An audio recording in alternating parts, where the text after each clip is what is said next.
Muitos de nós têm a impressão de que a vida espiritual é algo para ser vivido numa época posterior, em um estágio mais avançado da humanidade, ou então quando nós, em nossa vida prática, corrida, diária, estivermos mais disponíveis ou com mais tempo, ou com uma situação particular um pouco mais resolvida. E um pouco da pesquisa de hoje é baseada em uma obra clássica da yoga chamada Os Yoga Sutras de Patanjali, e há um livro do Sr. Taimni chamado A Ciência da Yoga, em que mostra os Yoga Sutras de Patanjali com comentários de uma pessoa com uma mente ocidental, prática, objetiva, com conhecimento da mente oriental, profunda, abstrata. E ele, ao estudar essa obra, esses tratados de yoga clássica, ele comenta e traz o seu aspecto profundo e, ao mesmo tempo, o seu aspecto prático. Isso é bastante apropriado para a nossa sociedade ocidental. E nesse tratado existe uma entrada ou uma primeira introdução à vida espiritual que ele, no livro, denomina a Kriya Yoga. Kriya Yoga, a palavra Kriya tem a tradução inicial de preliminar, introdutório, inicial. E isso parece, à primeira vista, um beabá da yoga, um beabá de uma vida espiritual. E, na verdade, ele é não só o beabá, mas ele, bem praticado e bem vivido e bem compreendido, ele pode levar aos últimos estágios da vida do praticante dessa sabedoria e dessa filosofia de vida e dessa ciência do espírito, por assim dizer. Então, a obra chamada Ciência da Yoga, ela tem esses capítulos separados e designou um capítulo à parte, o primeiro capítulo chamado, não é bem o primeiro capítulo, é uma fase das 8 fases ou etapas da yoga, chamada Ashtanga Yoga, em que em 8 etapas ele define e coloca a vida do trabalho da yoga, do trabalho da reunião com o divino no homem, do trabalho da junção, da união. A palavra yoga quer dizer isso. E nesse aspecto de observâncias, que seriam o segundo aspecto apenas desses 8, chamado niyama, inclui-se lá dentro das 5 observâncias, existiriam essas 3 que nós vamos falar hoje. Observâncias já são uma etapa além de uma mera restrição.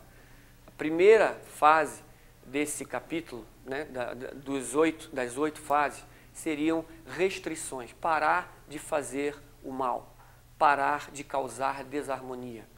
Um segundo estágio já é um estágio proativo de produzir o bem, de atentar para qualidades e procedimentos e funções que possam trazer mais benefício para todos e para si mesmo. E dentro desse segundo estágio, nós vamos falar só do segundo dos 8 estágios da yoga, chamado, no caso, niyama, ou observâncias práticas, e que traz essa introdução na Kriya Yoga em seus 3 últimos aspectos. Como é que ele se chamaria esse aspecto? Já que eu tenho aqui uma... Para os yogis sábios, os rishis que organizaram esse tratado e mostraram que a vida espiritual é uma coisa que vale a pena ser vivida, é de se esperar que, sendo sábios, eles devem entender que as pessoas não estão todas no mesmo estágio de amadurecimento interior, de amadurecimento espiritual, num estágio de harmonia consigo mesmo e suas funções e sua própria estrutura interna. Então, se é um procedimento milenar de valor sábio e inteligível, ele deve prever que as pessoas que não são iluminadas, santificadas, possam começar a praticá-lo e a exercer qualquer tipo de prática, alguns tipos de prática que beneficiariam, estando ele na situação em que estiver. Eu sou ocidental, não tenho a tradição, mas eu posso me beneficiar de uma tradição que sabiamente, milenarmente provou ser adequada, ela pode nos ser útil de uma maneira bem prática. E uma outra coisa antes de começarmos é que há uma dicotomia um tanto quanto inadequada de um conceito da vida espiritual não ser uma vida prática e de a vida prática não ser uma vida espiritual. Eu gostaria de quebrar com essa noção desde o início, porque muita gente chega na sociedade teosófica e coloca: nossa, vocês são muito teóricos, vocês são muito abstratos, e eu queria uma coisa mais prática para a vida. E normalmente eu acho engraçada essa colocação, e ela é bem comum, mais comum do que a gente desejaria, dizendo que uma coisa é a prática sem a teoria. Ela é um barco sem rumo. Ela é uma atividade inútil. Ela é um desperdício de energia, porque o motor em que você coloca a sua energia não tem um rumo, um norte a ser seguido. Então, é um barco andando em círculos. Essa ação sem a prática, sem a teoria. E, ao mesmo tempo, a teoria que nós damos aqui, se não tiver a prática, ela é apenas academicismo vazio. Então, são diálogos áridos, estéreis de acadêmicos colocando, em que, ao sair da porta para fora, fariam ao contrário, não fariam nada daquilo, então também não ajudaria de nada. Então, há que se ter uma vida prática que reflita o conceito espiritual.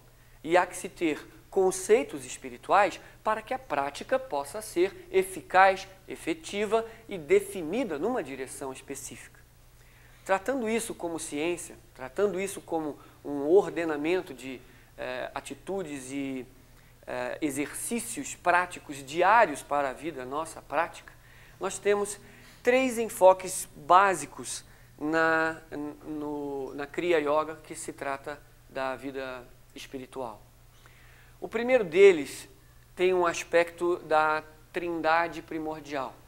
A trindade primordial, que no aspecto espiritual Deus pode ser simbolizado como um triângulo, né, que é a primeira figura geométrica possível a partir, né, dos compostos, dos elementos da geometria. A primeira qualidade ou atributo no ser humano que reflete no universo inteiro é o da vontade, o da força da vontade, o do poder da vontade, o da energia criadora que a vontade, como reflexo da natureza divina, ela é presente no homem. E essa vontade, ela pode ser trabalhada e treinada no aspecto inicial que na obra se denomina como tapas. É um termo sânscrito que significa, em sânscrito, queimar, aquecer até um determinado limite, onde a gente pode auferir aquela alegoria do metal, do ouro, em que você aquecendo, você separa o ouro das suas impurezas. Então você obtém o ouro cristalino e as impurezas são separadas através desse processo de aquecimento constante. Então essa palavra tapas, que a gente poderia colocar como um exercício de queimar as nossas qualidades ou as nossas impurezas de caráter ou impurezas de atributos morais, éticos, etc., ela lida diretamente com esse primeiro aspecto da divindade no homem, que é a força da vontade. São exercícios, já na tradição iógica ou yogi, que trabalham essa energia no ser humano. Então, na deturpação do Oriente, às vezes nós encontramos certos yogis com um braço levantado e ele afirmando que vai manter o braço levantado por tantos dias, meses, às vezes anos, e chega a um extremo de o braço secar e ele está com o braço inútil para fazer algum trabalho melhor. Faltou um pouco de discernimento nesse caso. Eram práticas que exercitariam o seu poder de vontade e a sua firmeza de decisão para algum propósito específico.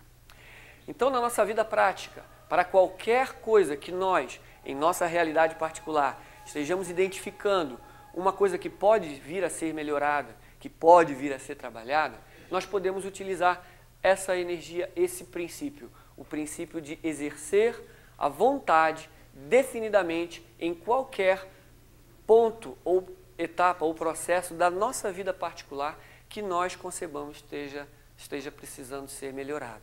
Vamos dar qualquer exemplo, o ato de fumar, o ato de beber, que a gente já reconhece, pelo menos nesse ambiente, como algo não tão desejável para a saúde física, psicológica, psíquica, etc. Então, se alguém gostaria de parar de fumar, ele pode começar pela primeira decisão, pelo primeiro exercício. Decididamente, eu vou parar de fumar.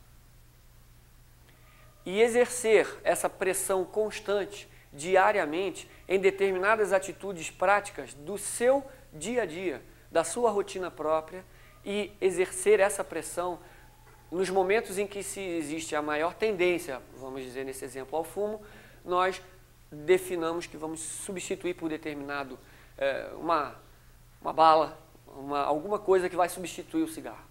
E eu vou definidamente, a partir do momento que tiver vontade de fumar, eu vou pegar um cigarro.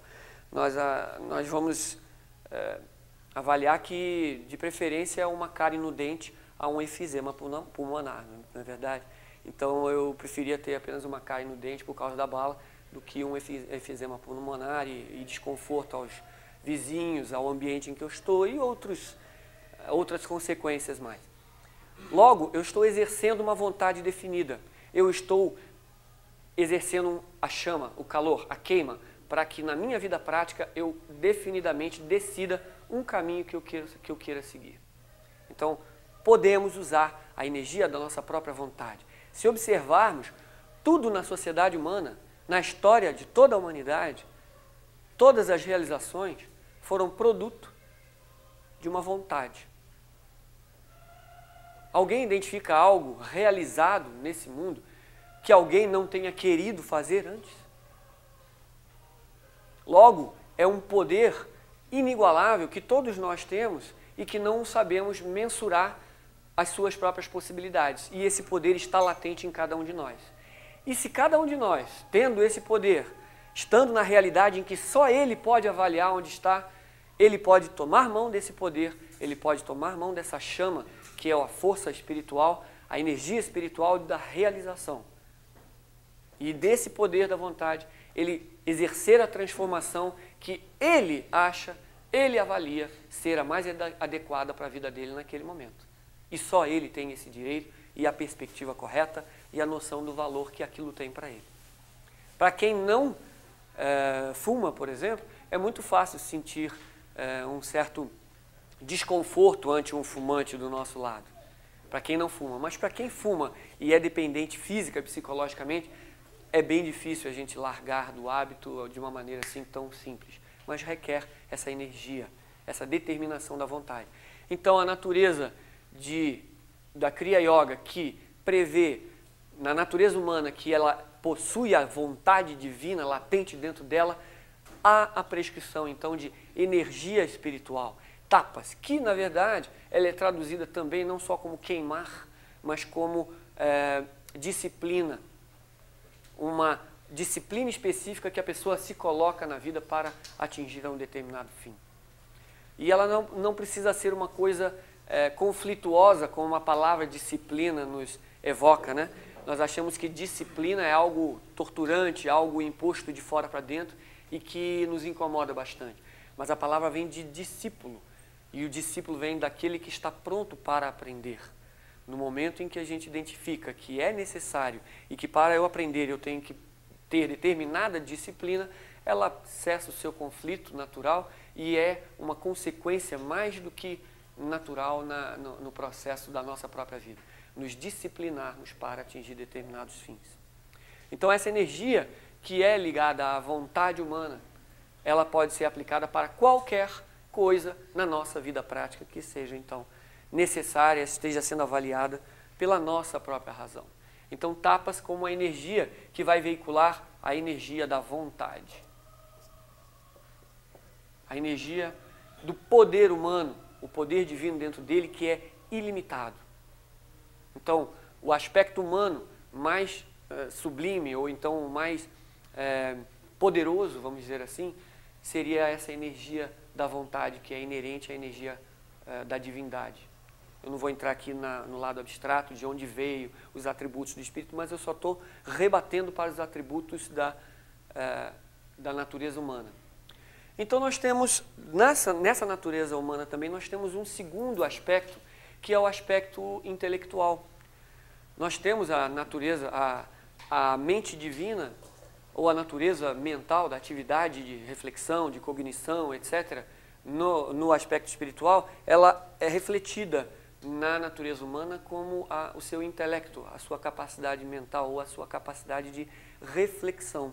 E para essa capacidade divina que nós temos, a autoconsciência, a autorreflexão, o aspecto intelectual e mental da natureza humana, há um exercício que o nome na obra da Kriya Yoga chama-se Svadhyaya.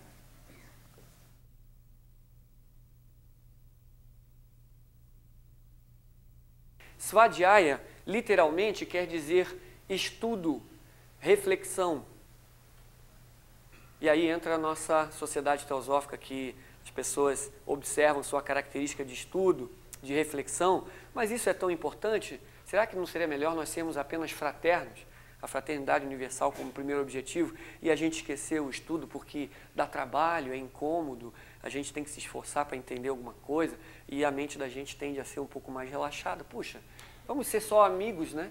E amáveis uns com os outros, que a humanidade melhoraria. Só que um amigo ignorante, às vezes, quando ele quer ajudar, ele mais atrapalha. Alguém que quer ser fraterno, se for um momento de uma atitude lúcida, serena, ponderada e embasada num conhecimento das leis, da vida, das coisas espirituais, essa atitude pode mais atrapalhar do que ajudar. Então, Svadhyaya quer dizer, em relação a palavra sânscrita, quer dizer estudo, reflexão, ponderação sobre determinados textos que seriam prioritariamente de conhecimento espiritual. Os tratados clássicos da tradição espiritual da humanidade. Se você é oriental, vai ler os Vedas, vai ler os Upanishads, vai ler o Bhagavad Gita. Se você é ocidental, vai ler a Bíblia, os grandes filósofos ocidentais, vai tentar entender a natureza das coisas, primordial, vai refletir em si mesmo o conhecimento divino, e aí você vai poder ser mais útil na hora de ajudar o seu semelhante. Então o seu amor, a sua compaixão vai se revertir de sabedoria, vai se revestir de capacidade muito ampliada de auxílio e de benefício. Então o estudo das obras clássicas, e esse aspecto entra no aspecto intelectual, cognitivo, vamos botar aqui intelecto, vontade, intelecto, que são características fundamentais humanas, são trabalhadas na posição ou no estágio em que estivermos. Se pararmos algum tempo do dia, que sejam alguns minutos, para pegar um livro reconhecidamente, tradicionalmente de sabedoria, e nele bebermos um pouco de suas palavras e ponderarmos em cima delas, refletirmos sobre o seu significado, versículos da Bíblia, versículos de parábolas de sabedoria, o Cântico dos Cânticos na nossa tradição ocidental, mas como nós somos estudantes da literatura mundial, pegarmos o Bhagavad Gita, pegarmos os Vedas, pegarmos as obras clássicas, as obras teosóficas de extremo valor, a Doutrina Secreta, a Voz do Silêncio, Luz no Caminho e tantas outras de valor reconhecido no campo espiritual, nós estaremos nos comungando com a natureza eterna do conhecimento possível de ser abeberado pelo intelecto. Então o intelecto humano, quando ele é acoplado apenas aos desejos humanos, apenas às satisfações sensoriais da nossa vida diária, ele é, vamos dizer assim, denegrido e colocado apenas no seu aspecto inferior. Mas quando esse poder do intelecto ele é aplicado às coisas de reconhecido valor espiritual, nós estamos ligando a nossa capacidade intelectual à sua essência fundamental. E aí nós conectamos a capacidade intelectual à capacidade de conhecer genuinamente, de perceber a eternidade inerente a essas obras e a aplicabilidade constante em todos os momentos de nossa vida. Então nós somos agora, intelectualmente, mais capazes de sermos mais útil se o coração quiser ajudar o ser humano. Se a nossa alma tiver um interesse em ser compassiva, em ser tolerante, em compreender a natureza humana, aí nós vamos direto para as análises dos verdadeiros textos da humanidade e deles, à luz da própria razão, do próprio questionamento, extrair a sabedoria que vai ser capaz de auxiliar verdadeiramente a humanidade. E daí nós poderemos ser realmente úteis. Então, enquanto aqui a sociedade pode estimular o seu primeiro objetivo da fraternidade universal, mas nós nos encontramos aqui e muitas vezes estamos refletindo sobre temas como agora, às vezes esquecemos que a capacidade de entender a vida, entender essa unidade inerente sobre todas as coisas, inerente à natureza do universo e à natureza própria humana, nós deixamos de travar contato com a genuína sabedoria que é capaz de auxiliar. Então, a luz do intelecto também é necessária no processo de aperfeiçoamento humano para que ele não seja uma fé cega, para que ele não seja um fanático religioso, para que ele não seja um obtuso, indeterminado, no sentido, né, de estreiteza de mente na hora de querer auxiliar os outros. Que possamos, a cada dia, alimentar o intelecto com coisas úteis, dignas de serem assimiladas, e com isso o nosso atributo intelectual inerente vai estar ligando com a eternidade do conhecimento intelectual possível. A mente universal, Mahat, estará disponível para o nosso veículo intelectual na nossa própria vida prática. Então, para aquele que conhece essa unidade inerente à natureza e a tudo, é impossível chegar num jardim belo, cheio de flores maravilhosas, e ele andar pelo jardim e sair pisando nas flores. É impossível ele, como cidadão, chegar e abrir a janela do carro e jogar o lixo todo que ele tem dentro do carro, do lanche que ele fez pela janela, e sujar a cidade, ou exercer algum ato que cause desarmonia no seu lar, ou numa pessoa que esteja sofrendo e ele vai aumentar o sofrimento. Para quem entendeu, compreendeu, reconheceu intelectualmente, pelo menos, a vida de conflito e de luta e de sofrimento começa a ser um pouco menos expressa.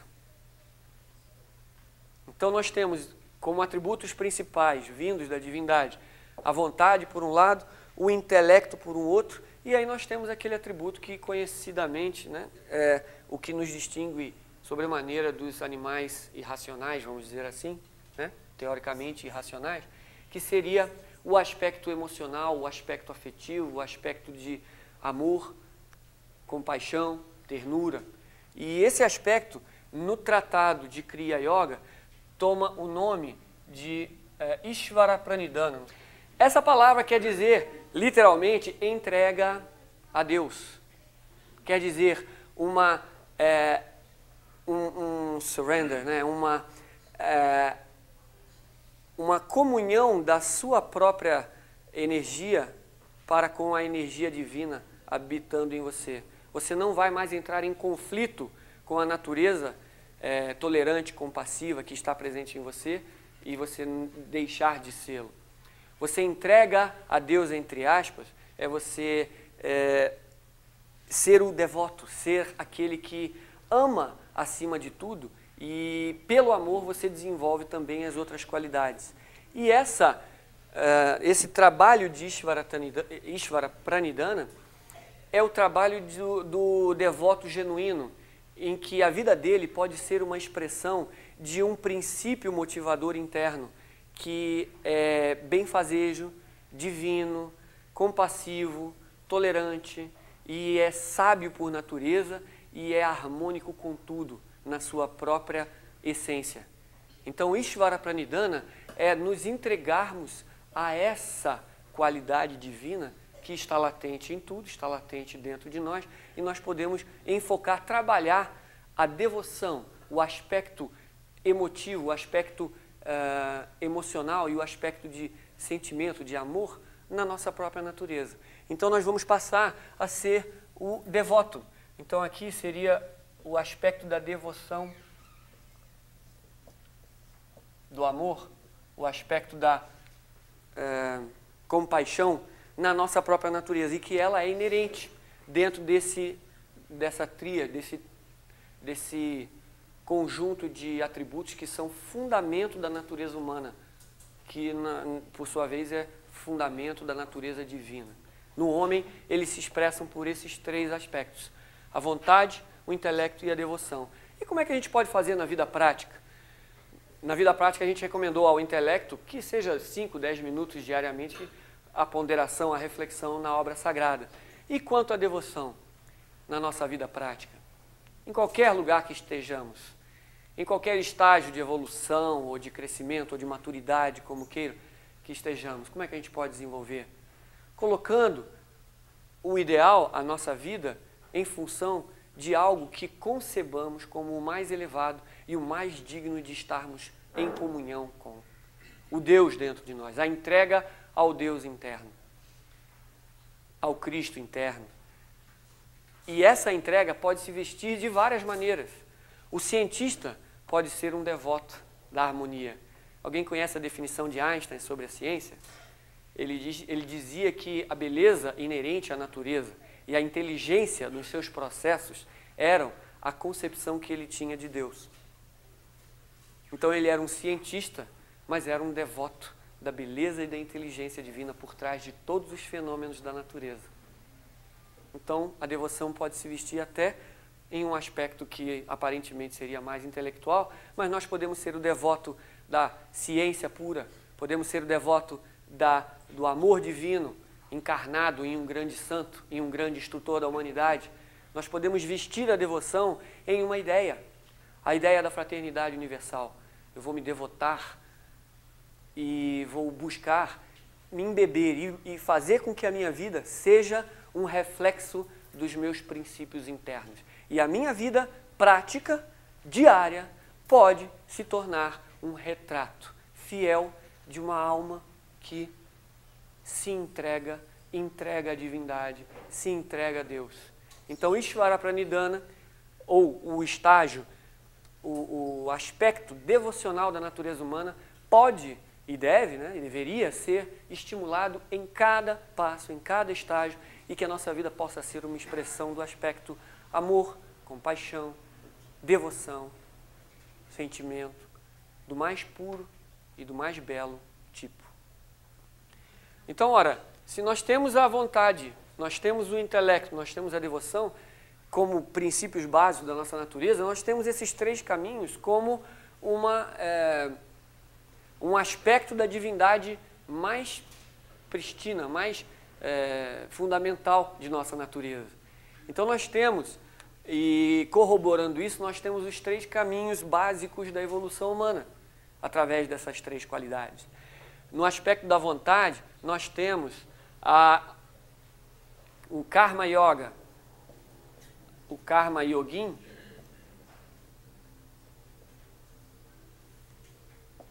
então nós temos o aspecto da vontade que vai se expressar na ação do dia a dia. Então aquele que quer seguir o caminho da ação, ele pode, pela energia espiritual dele, expressar a sua vida, expressar a sua vontade e ser um trabalhador e exercer ação definida, delineada na sua vida. Então esse pode ser o caminho desse indivíduo, em que esse aspecto é o mais preponderante de sua natureza. Então ele vai trabalhar, ele vai exercer, ele vai agir na vida, ele vai estar presente com atos, porque ele concebe na sua vontade, na sua ação definida, que a árvore se conhece pelos seus frutos.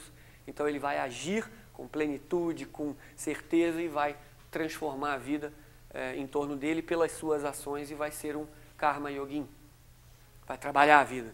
Há um outro aspecto, então, que ele pode pegar em termos intelectuais. Se é uma pessoa mais intelectualizada e que gosta da compreensão das coisas, aí ele vai trabalhar Jnana Yoga, que é o caminho do intelecto. Esse aqui tem um tiozinho que eu me lembro. E esse caminho vai ser o caminho da compreensão, vai ser o caminho do conhecimento genuíno, vai ser um caminho da percepção aguçada, que vê as coisas como elas são realmente e ele é capaz de agir. Mas olha que interessante, se a pessoa tem uma natureza mais emotiva, mais sentimental, mais compassiva e mais para o lado do amor, ele vai então entrar pelo caminho da emoção e do amor, que seria Bhakti Yoga. Eu acho que tem um Hzinho aqui antes. Bhakti.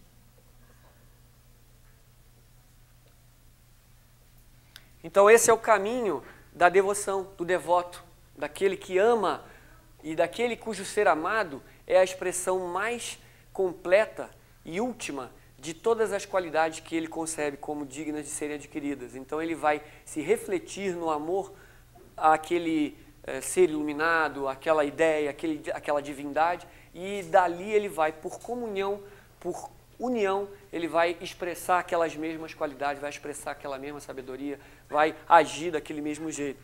Se nós olharmos, nós precisamos de todas as três, porque são três atributos e que são característicos da natureza humana em seu fundamento. Só que esses três aspectos podem, e seria bem recomendável, de serem trabalhados equanimemente, igualitariamente, harmoniosamente. E então aquele que quer ser um karma yogin, que quer ser um ator efetivo na transformação da humanidade em que ele faz parte, ele precisa de conhecimento, saber, precisa de reflexão, precisa de ponderação.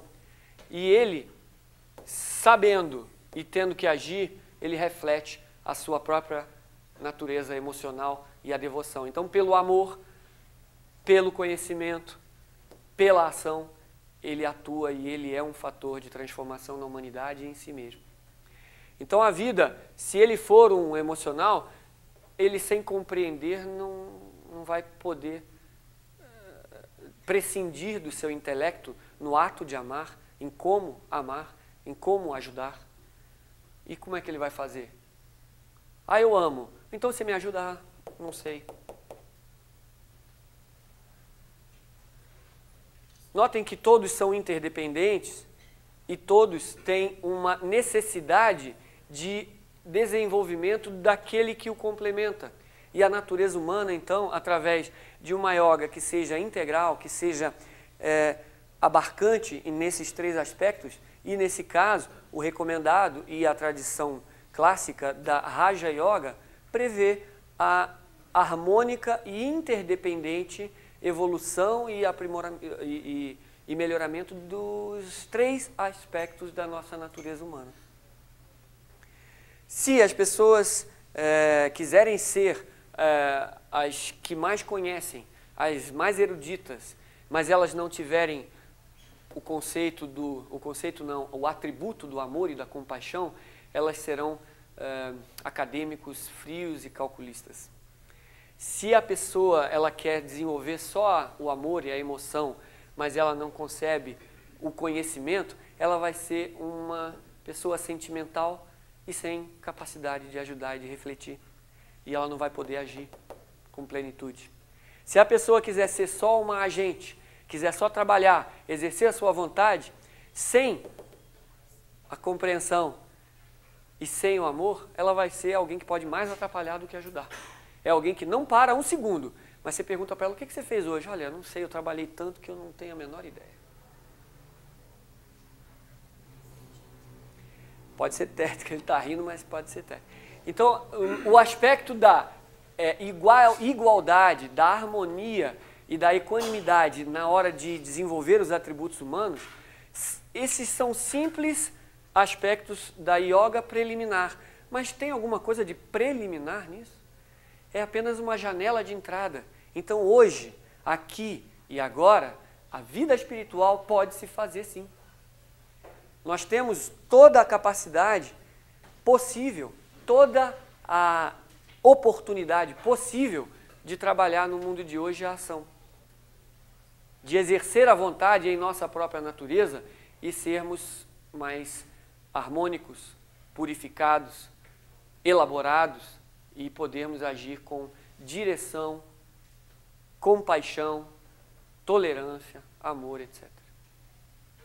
Se nós pudermos, hoje, através das nossas reflexões, através das nossas paradas diárias, vamos dizer, ou pelo menos frequentes, se a nossa vida diária não permitir, dermos 5 minutos para reflexão, 10 minutos que seja, para uma reflexão de algo de valor intelectual, de algo de valor filosófico, nós vamos poder embasar a nossa ação com um motivo digno de ser vivido. E o motivo pode ser estimulado pelo amor, pela compaixão, pelo sofrimento daqueles que são unos conosco mesmo e que não necessitam estar em sua ignorância colhendo os frutos dos seus atos ignorantes.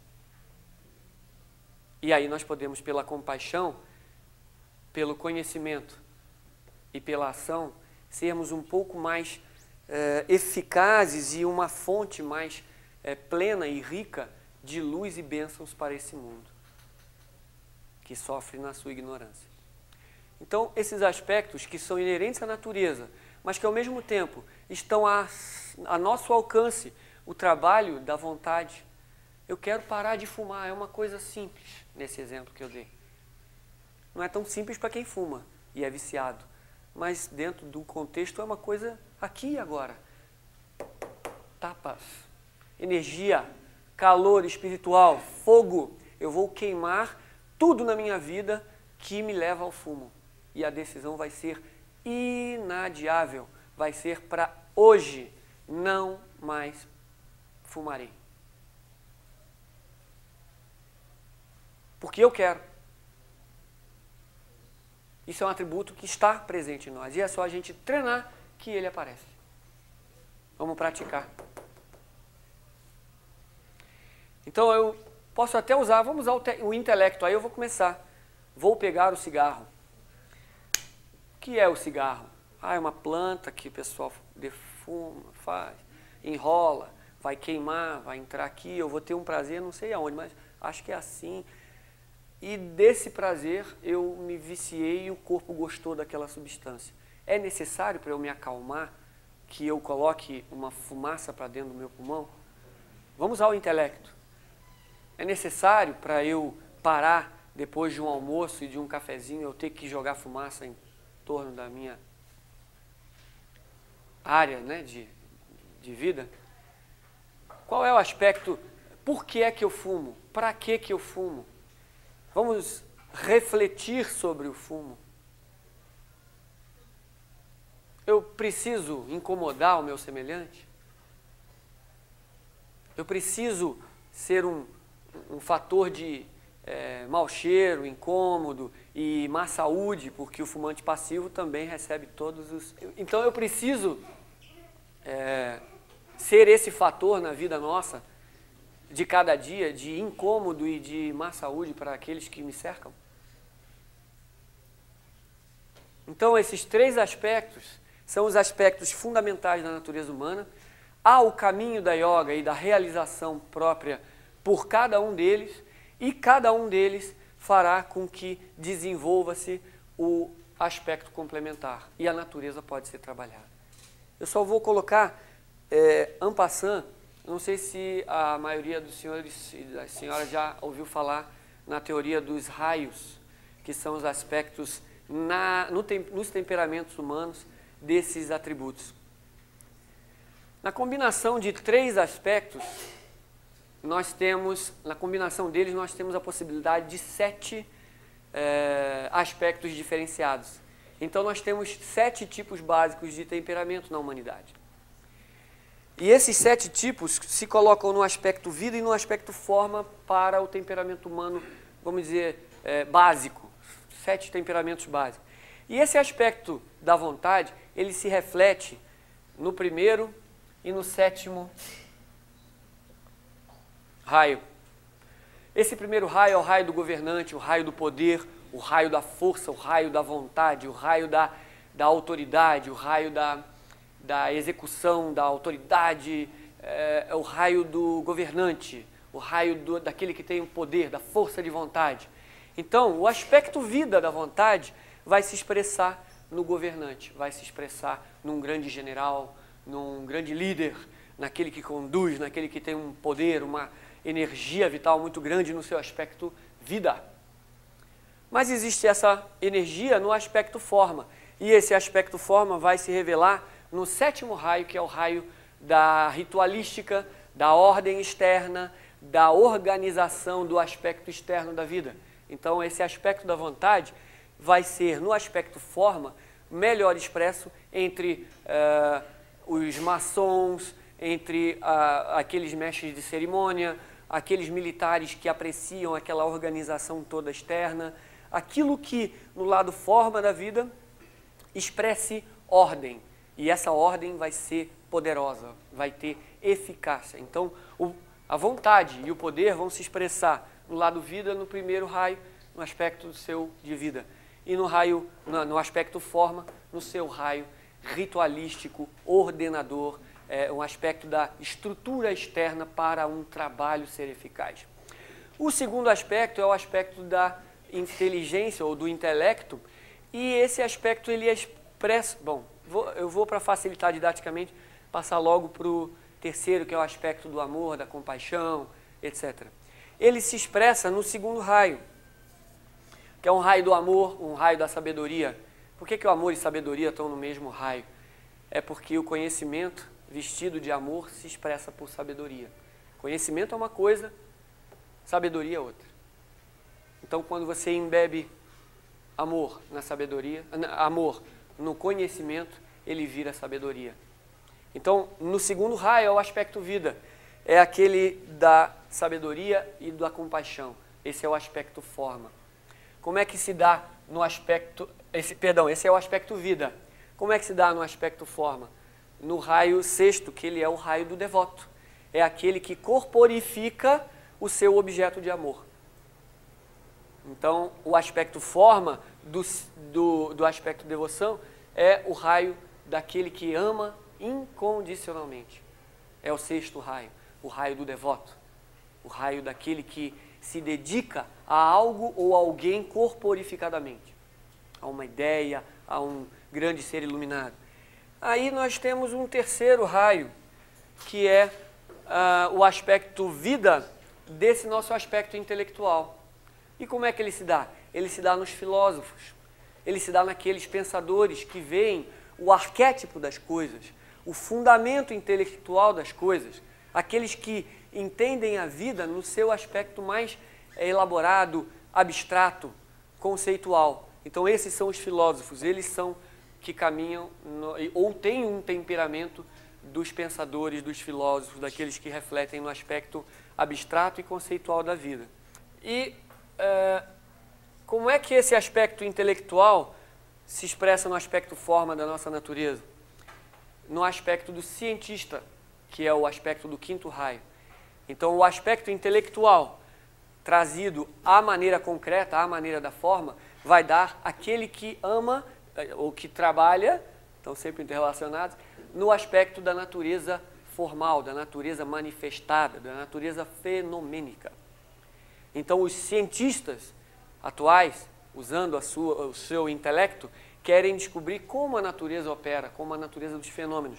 Eles não querem entender por quê, eles querem entender o como. Então, eles são os cientistas. Nós temos aqui, então, aspectos fundamentais de temperamentos para se trabalhar a própria natureza. E agora vem um aspecto, puxa, mas nós temos três aspectos de vida e três aspectos de forma. Mas existe alguma atividade humana que pode ser a síntese da vida e da forma? Existe alguma atividade humana em que expresse o porquê e o como, em que comungue de toda essa, desse significado, de tudo que está manifesto e imanifesto? Esse é o caminho da arte e da beleza, da harmonia de todas as formas e de tudo que é vivo em forma e de todas as formas trazendo vida. Então esse aspecto é o aspecto do grande artista ou daquele que vê a harmonia e a beleza por trás de todas as formas que veiculam vida e de toda a vida que pode ser expressa em forma. Então esse quarto raio, ele sintetiza a a harmonia e a comunhão de todos os caminhos ou todos os temperamentos da humanidade. Olha que se você tem 3 aspectos, na combinação deles entre si, nós temos 7 como o número fundamental da natureza e em formas de expressão da sua própria natureza. Então, quem tem um aspecto mais de vontade vai expressar o 1 ou o 7. Quem tem um aspecto mais de intelecto vai expressar mais o 3 e o 5, né? O filósofo e o cientista ou o cientista.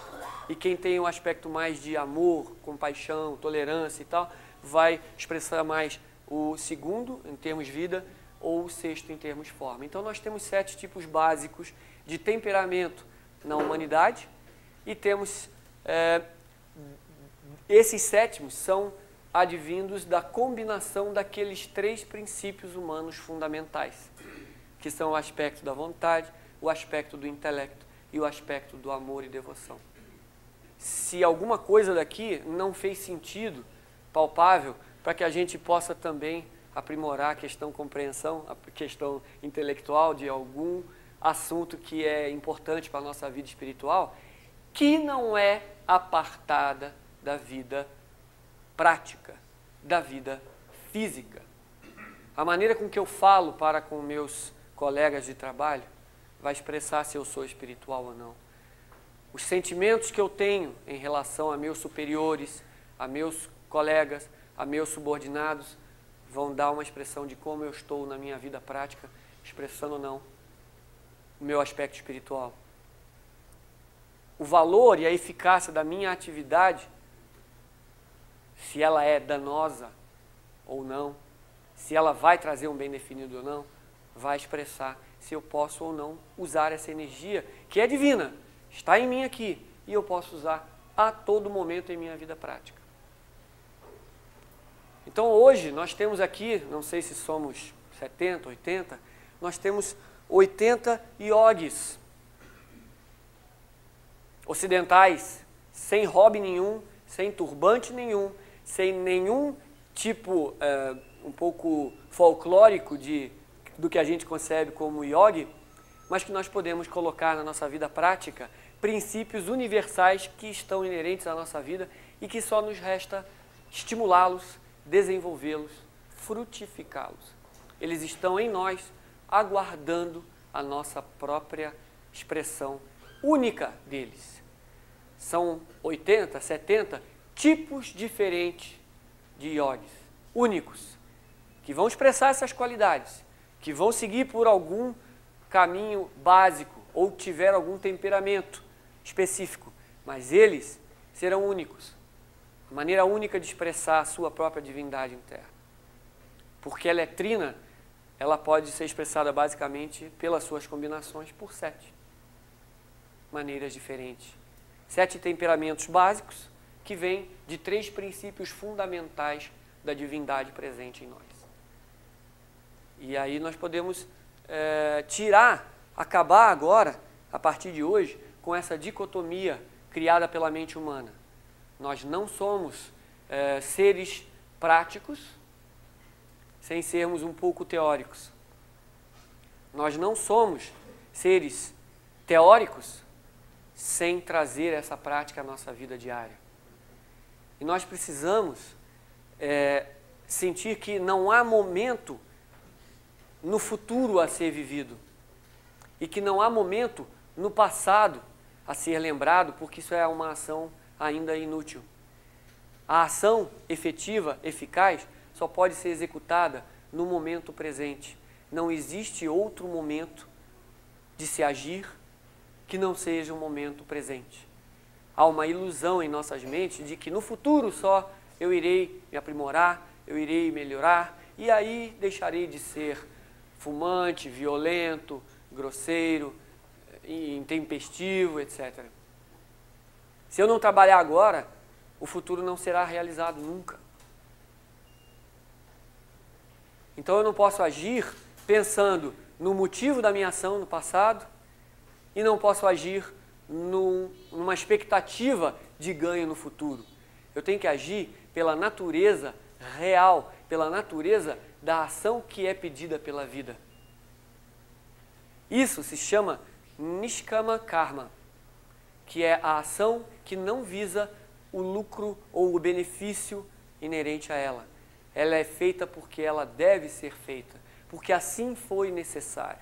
Se então cultivarmos esse espírito, essa atitude, essa reverência da divindade em nós, em seus 3 aspectos fundamentais, e aplicarmos a cada um de nós, nesse momento, aqui e agora, em seus aspectos, poderemos trabalhar a nossa natureza divina, poderemos ser um fator a menos de conflito no mundo, poderemos ser um fator a mais de harmonia, concórdia, tolerância, compaixão nesse mundo sofrido que nós vivemos, e a nossa natureza vai poder ser estimulada de maneira científica, regrada, harmônica, benéfica e definitivamente útil para a humanidade que nos cerca.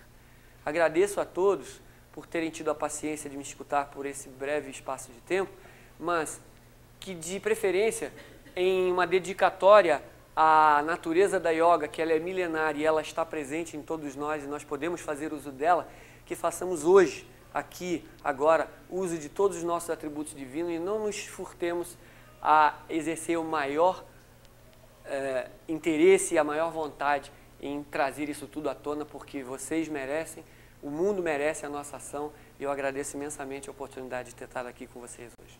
Muito obrigado.